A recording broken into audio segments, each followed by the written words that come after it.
Victor Hugo disait « Celui qui ouvre une école ferme une prison ».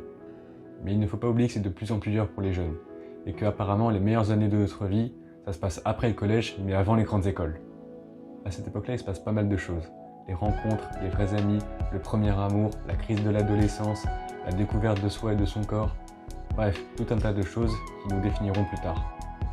Et pourtant, quand on est enfant, on a envie d'être plus grand. Rien qu'à voir comment High School Musical nous a tous retourné le cerveau. Vous l'aurez compris.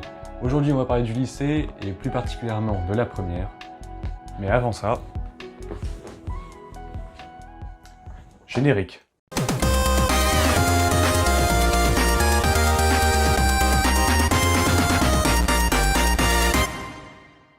On est dans une époque compliquée avec le coronavirus et la réforme du bac, on a l'impression que tout est fait pour qu'on échoue. En même temps, en temps de changement d'un coup, c'est vrai que c'est compliqué. Mais ça va, on a le gouvernement pour nous aider. Bah ouais, ils nous disent de ne rien lâcher, de toujours continuer et de nous accrocher pour y arriver. En même temps, forcer des gens à changer complètement leur quotidien sans leur consentement et en leur promettant un avenir, on savait déjà comment ça allait se finir. Et ça, on l'a étudié en histoire. Le passage entre la seconde et la première, c'est vraiment dur. Il y a vraiment un gap de niveau et ça, je l'apprends à personne. On a l'impression d'être sur un bateau qui tangue. Au final, on a des points communs avec les immigrés. En revanche, quand nous, on tombe du bateau, on peut y remonter. On a eu une année plus que mouvementée. Entre les confinements, les couvre-feux et les cours en distanciel, il s'est passé tellement de choses qu'on n'était même pas sûr de si on devait venir au lycée ou pas, ou même de si on devait passer le bac ou pas. Il y a de quoi devenir fou et complètement péter un câble. Mais ça, encore en vrai, ça va. Sur ce point-là, les Américains, ils ont un temps d'avance.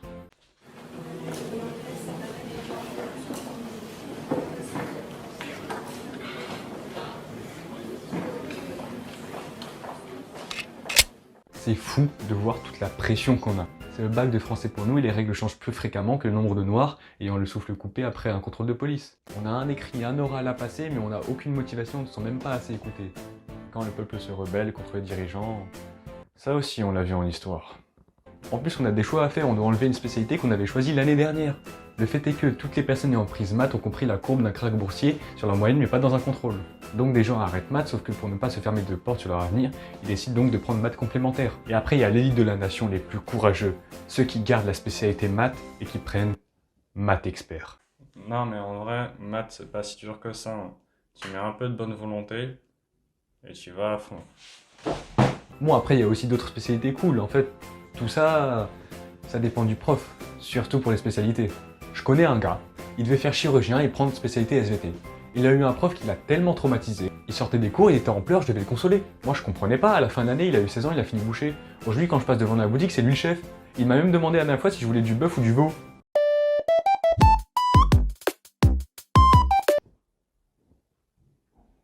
Va te faire enculer par un poulailler.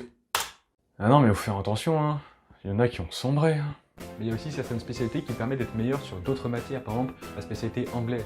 Ça c'est bien aussi, on apprend la culture anglaise, ses références, son histoire, ses auteurs, plein de belles choses. Ça c'est une spécialité utile. Oh, je vous ai fait spécialité anglais. So if I speak English, you can understand what I say. Just be you, be proud of you because you can do what we want to do. Bref, en gros on a des choix et on comprend très vite qu'ils sont très importants pour notre avenir. Et franchement les profs ils comprenaient aussi notre situation. On était tous dans le même bateau et on ramait en même temps, on était obligés d'être solidaires. Si l'un tombait, tout le monde devait le relever. Les classes avaient commencé l'année ensemble, sans attachement, sans réel amusement, mais tout ce qu'ils savaient c'est que ensemble, ils allaient la finir cette année scolaire. Dans le sang, dans la galère, dans les embrouilles, dans les mauvaises notes, mais surtout réunis, mais surtout ensemble. Car la plus grande force de la France c'est bien et bien la solidarité, alors autant en profiter. N'hésitez pas à aller aider quelqu'un, car peut-être qu'un jour, ça sera vous qui serez dans sa situation. Et je peux faire autant de vannes que je veux sur la première, il ne faut pas oublier que c'était aussi des bons souvenirs, des moments marquants, des rencontres inoubliables. Même si c'est vrai que c'était un peu de la merde. Au final, on peut comparer la première à une maladie, genre un cancer. On est tous solidaires face à ça, mais au final, il n'y a pas tout le monde qui passe la terminale.